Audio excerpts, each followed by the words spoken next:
कर्म प्रधान लोगों को आपने अमूमन यह कहते हुए देखा होगा कि नाम में क्या रखा है, काम ही महत्वपूर्ण है। जो कर्मठ है उसकी यह सोच बिल्कुल सही है।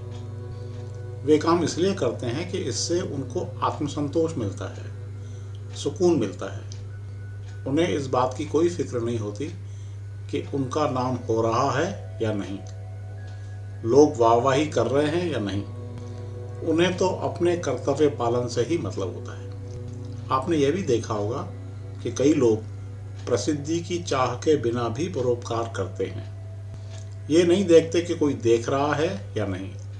हमारे यहाँ तो यहाँ तक कहा जाता है कि एक हाथ से दान दें तो दूसरे हाथ को पता नहीं लगना चाहिए, वही असली दान है। इसके विपरीत अधिसंख्य लोग प्रसिद्धि की चाह में ही काम करते हैं।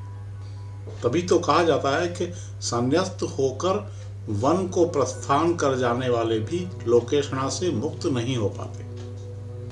गृहस्थी छोड़कर एकांत में जाकर रहने वाले भले ही भौतिक सुख सुविधाओं से परे हो जाते हों, मगर जंगल में भी उनका आत्मिक पोषण इससे होता है कि उनके शिष्य कितने हैं, उनका नाम कितना हो रहा है। इसको लेकर संतों के बीच प्रतिस्पर्धा तक होती है।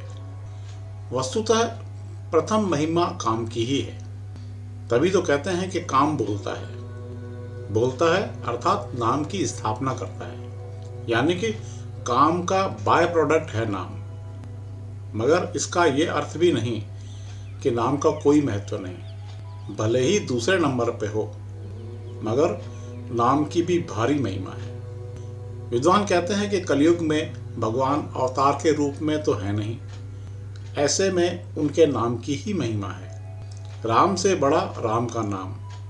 उनका नाम लेने व स्मरण करने मात्र से सभी कष्ट दूर हो जाते हैं।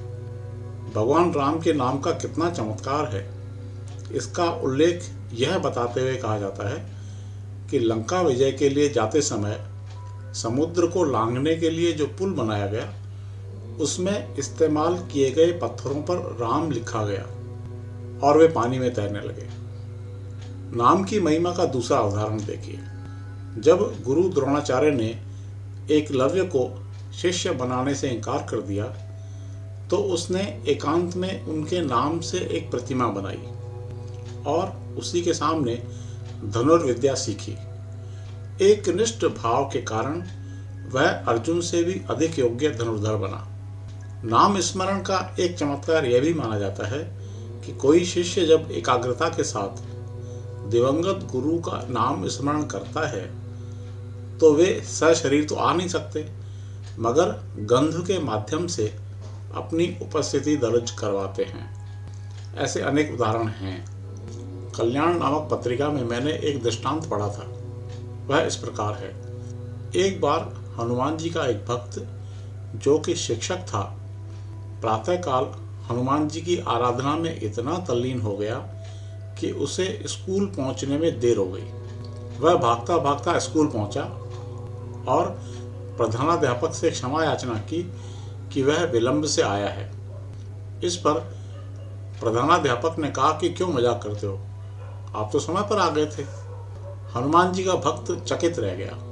वह समझ गया कि उसकी जगह हनुमान जी ने उपस्थिति दर्ज करवाई है। हालांकि दुराचार के मामले में आसाराम बापू आजकल जेल में हैं, मगर जब वे प्रसिद्धि के चरमोत्कर्ष पर थे, तब उनकी सभाओं में उनके अनुयायी अपना अनुभव बताते थे कि संकट के समय उन्होंने आसाराम बापू को याद किया और वे किसी न किसी रूप में वहां मौजूद हुए और उन्हें संकट से उबारा। जरा और विस्तार में जाएं तो आपने देखा होगा कि कलाकार अपनी कला का प्रदर्शन करने से पहले गुरु के नाम का स्मरण करते हैं। ऐसा माना जाता है कि इससे उनके गुरु की शक्ति उनमें प्रविष्ट कर जाती है। मैंने ऐसी कई महिलाओं को देखा है जो कोई व्यंजन विशेष बनाने से पहले उसको याद किया करती हैं जिनसे उन्होंने वह व्यंजन बनाना सीखा था। मैंने स्वेटर की बुनाई शुरू करते वक्त महिलाओं को अपनी गुरु को याद करते हुए देखा है। कई रसोइये भी अपने गुरु का नाम स्मरण करके रसोई बनाना आरंभ करते हैं। हो सकता है ऐसा सम्मान देने या कृतज्ञता प्रकट करने के लिए किया जाता हो, मगर माना यही जाता है कि नाम का स्मरण करने से शक्ति मिलती है। नाम के एक मायने ब्रांड भी होता है। नाम स्थापना के लिए बाकायदा ब्रांडिंग की जाती है। कई प्रोडक्ट ब्रांडिंग के कारण ही मार्केट में छाए हुए हैं। इसका एक उदाहरण बाबा रामदेव हैं। उनकी ब्रांडिंग इतनी तगड़ी है कि पतंजलि के नाम से उनके प्रोडक्ट धड़ल्ले से बिकते हैं। ठीक इसी प्रकार मोदी भी एक नाम है जो कि ब्रांड बन गया है। इसके लिए ढेर सारे जतन किए गए थे। उनके नाम से भाजपा की नैया पार लग गई। भाजपा सरकार के दोबारा प्रचंड बहुमत से सत्ता में आने का सारा श्रेय मोदी ब्रांड को ही दिया जाता है। इन सभी उदाहरणों से यह सिद्ध होता है कि नाम की वाकई महिमा है।